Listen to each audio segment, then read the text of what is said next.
All right, y'all. We're officially in the most depressing time of the year.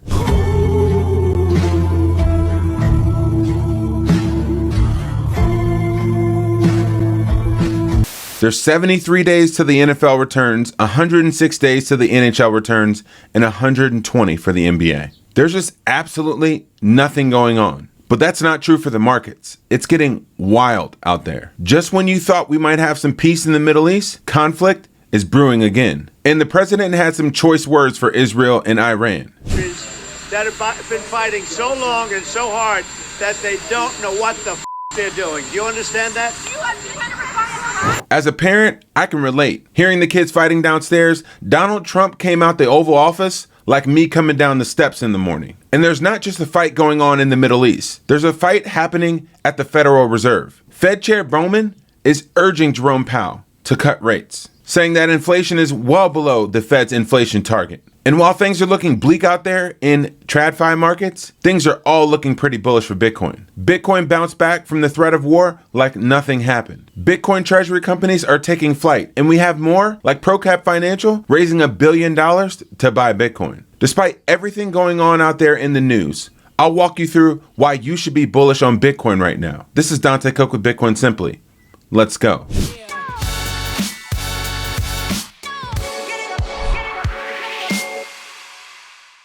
I think it's a great question. I think all these geopolitical issues highlight a theme we've been talking about for a decade, the separation of money and state.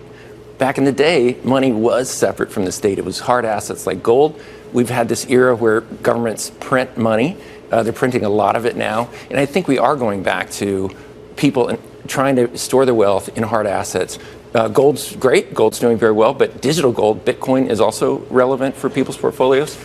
And it can't be undermined by policies, tariffs, wars.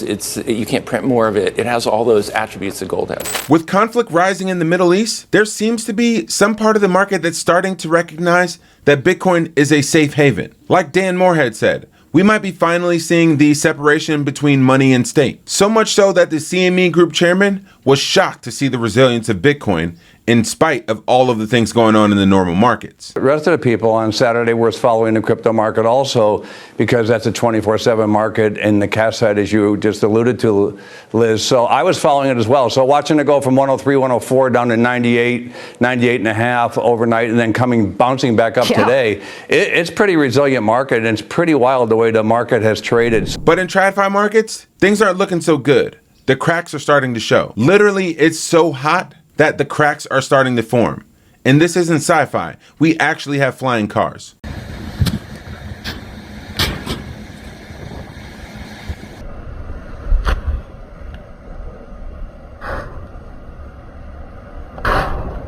No, but seriously, the dollar has less support than Isaiah Hartenstein's son's neck during the post-game interview.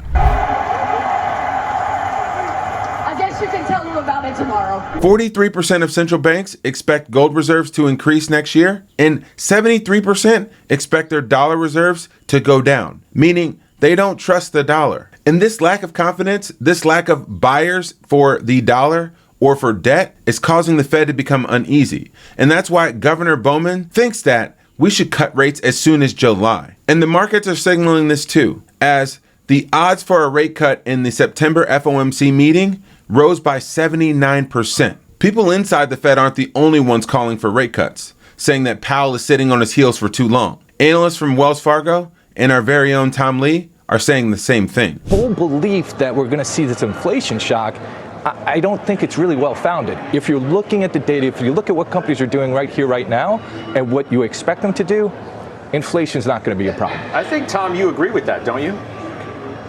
I do. One of the things that I think helps is if you go to the May CPI report, core inflation was 0.13% month over month. The goods component was in deflation, which is affected by tariffs. And then if you look at core, the two biggest contributors were housing and auto insurance. That was 0.14. So outside of housing and auto insurance, we had deflation in the May CPI report. I don't think tariffs are going to cause housing prices to go up, nor is it going to cause auto insurance. So to me, the Fed is, I think, shifting to looking at expected tariffs, but not realizing the real driver of inflation. 75% of inflation since 2019 was housing and auto insurance. Those are both actually starting to cool. And for those of you out there who don't know what the Fed is, this show is called Bitcoin simply for a reason. Let me give you a good primer on who the Fed is and what they actually do. What about the Federal Reserve? What is it, and is it f***ing us? The Federal Reserve is the central bank. It's technically not even a part of the government. It's the worst of the government and the worst of not the government, right? So it was created by an act of Congress in 1913. Okay. It's the treasurer, the head of the Federal Reserve is appointed by the president. So it's, in that sense, very much a part of the government. Okay. However, it gets to maintain its status as a private independent company. They print the money and then lend it to us. So they charge us for using dollars. Now, they lend it out to what are called their member banks, meaning all the big banks. So JP Morgan, Chase, Schwab, yep. Bank of America, all these Wells guys. Fargo. Yes. So they lend it out to them, and then those banks lend money to the rest of us at a much higher interest rate than they got it for. So all of the banks now are in the business essentially of getting free money. They just get the money at low interest and lend it out to us at higher interest. It's a huge scheme. It's privately owned. We don't even have real information on it. There's never been a full audit of the Federal Reserve. Wow. There was Ron Paul was the only one in Congress who was really pushing for an audit. Mm-hmm. I think Thomas Massie also was, but never got it done. They're non-federal, unelected, unregulated, unaudited, and they make their money by creating wealth out of thin air while you and I have to work for it. And this is why people Bitcoin. This is why people like Hal Finney said that Bitcoin was going to be $10 million a coin in 2009. And I take a moment to go back to someone that was bullish when none of us were here, when none of us had this information. January 10th, 2009, the network launched technically January 3rd, but it was kind of clicking away by January 9th. And the next day, a certain genius estimates that Bitcoin could be $10 million a coin. And this is so humbling. It took the rest of us 16 years, $2 trillion in order to come to a conclusion that, yeah, this is going to happen. Thank you, Hal.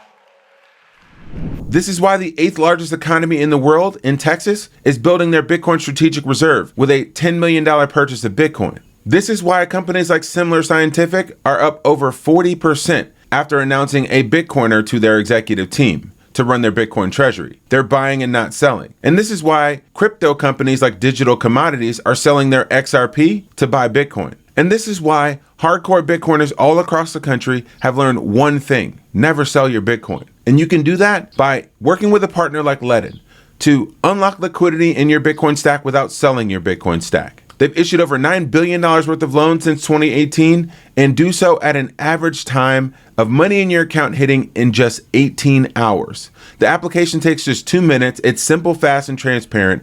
I've used the product and am a customer, and I can say I'm one of those 1,000 5-star customer reviews out there. Loans start at just 12.4%. For people that go to learn.ledn.ao/simply, well, you get 0.25% off. We've got you hooked up. And another rule that hardcore Bitcoiners out there understand is not your keys, not your coin.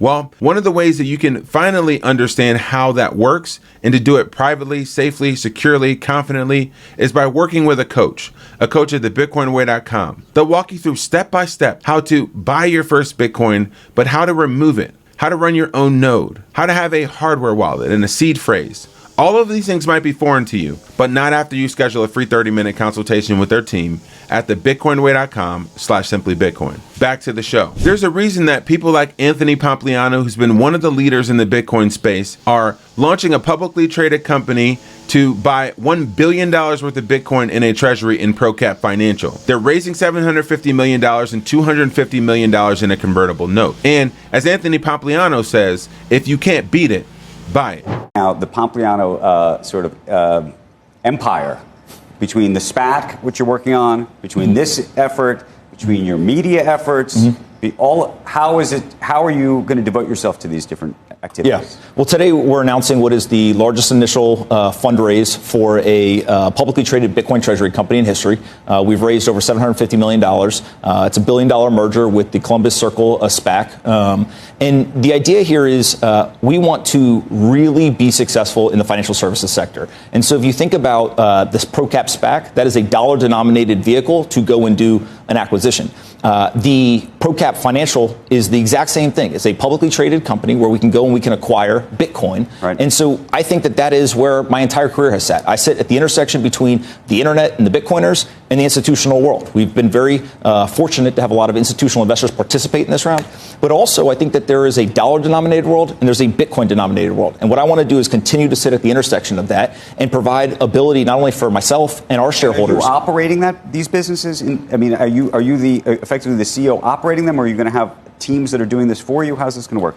Some of the different vehicles, obviously, we will hire entire dedicated teams. In the private market, that's what we've done. We own a lot of businesses, and we have CEOs and executive teams that run those businesses. I will be the CEO of ProCap Financial, which is the business combination with Columbus Circle. And what I believe is the opportunity there is you're able to acquire Bitcoin, but then not only just acquire Bitcoin. Buying Bitcoin and allowing it to go up in price obviously has been a successful strategy, but I believe that the future of these companies is going to be how do you build revenue and profit, the financial services on top of that.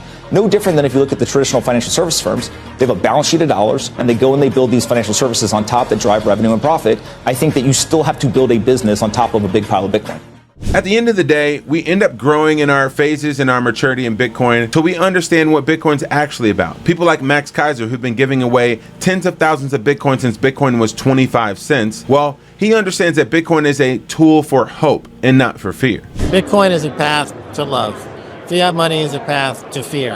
Everyone who's against Bitcoin is fearful, full of fear that there will be something that will be taken away from them, that they'll lose power, that their understanding of how the world works might get crushed. I know it may be risky, but this might be the time to dive in, to start to learn, to educate yourself, to subscribe to channels like these and take the risk, because that's where the smart money is going. Billionaires like Ricardo Salinas are adding more and more to their Bitcoin stack. Mainly because, the authors of the fraud are the people in government and positions of power, and they're the number one beneficiaries of all this money printing. Mm-hmm. Of course, the normal people are the ones that lose their savings through inflation and debasement. So, yeah, Bitcoin is here to stay. I really don't care about its price daily. As a matter of fact, it's funny because I heard in your intro that billionaires are buying. Happens to be that we're in a buying this precise week unrelated to this war. But yeah, we've increased our Bitcoin holdings considerably just in this past week, because I'm not going to be waiting to time the perfect moment to get in. I just know what's going to happen down the road, and I don't want to miss out on that. And one of the bullish signals that you always see, even when Bitcoin's price dips, is Bitcoiners gathering in real life. And you can gather with hundreds of other Bitcoiners from across the country at the Bitcoin Mining Expo happening in Dallas, Texas from November 11th through November 13th. Get 20% off your tickets by using the promo code SimplyBitcoin. I hope you got value out of today's show and you're able to decipher the alpha from all of the noise happening out there in the markets. It's pretty bullish for Bitcoin right now. What do you think? Give me your ideas in the comments. This is Dante Cook with Bitcoin Simply. Happy stacking.